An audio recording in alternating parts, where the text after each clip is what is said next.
This document is called proof of garaging. Now, the purpose of this document is to have the customer acknowledge and confirm that they're using a different address, which that address does not show up under their driver's license, ID, or registration. Now, keep in mind that the insurance companies offer rates based on the garaging address. So, based on the area where you live, that's going to be one of the factors that are going to determine what you pay for insurance. So, I'll give you an example. Maribel Rojas, for instance, let's assume that her driver's license and her registration show Los Angeles as the city, but they're using a Bakersfield address. Now, the majority of the companies are going to require proof of address. They want to make sure that they actually live in Bakersfield, because if not, they're actually paying less for insurance. They should be paying the rate based on Los Angeles. Now, also as an agent, it's your duty and your obligation to educate the client that if they're using an address which technically and literally they do not live in, there's a high possibility that in case of an accident, there's no coverage. Now, educate the client that as soon as anyone is involved in an accident, one of the first things that they do is they run all the information to confirm that the information matches.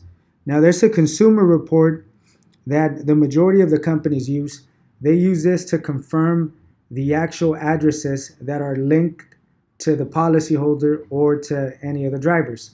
So if the consumer report indicates and shows that Maribel Rojas lives in Los Angeles, they're going to definitely require proof of garaging. If not, the policy could be canceled or the payment is going to increase. So this document, let's review the information. This document is going to require the name of the customer, Maribel Rojas, the policy number, once again, the name of the customer, and have the customer write the address themselves. So write the address that they're using. So in this case, it's 4980 Oak Street, Bakersfield, California. And then in the bottom part, in addition, which is the name of the customer, understand that proof of garaging must be provided within 10 days from the date and time the policy purchased.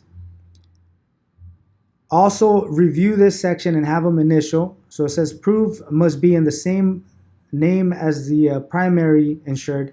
Only current documents not older than 60 days are accepted. The only acceptable proof would be gas bill, electricity bill, water bill, mortgage statements, rental lease agreements. So it's not the same. Proof of garaging address is not the same as proof of residency. Now, proof of residency, you could use other documents. For proof of garaging address, they literally have to be within the utility bills like a gas bill, electric bill, mortgage statement, or rental and lease agreement, and have the customer sign it. So once again, if the customer uses an address different from the address on the registration and the driver's license, you're going to complete this form. You're going to have the customer write the actual address themselves, and you're going to emphasize that within the next 10 days, they need to provide proof of address.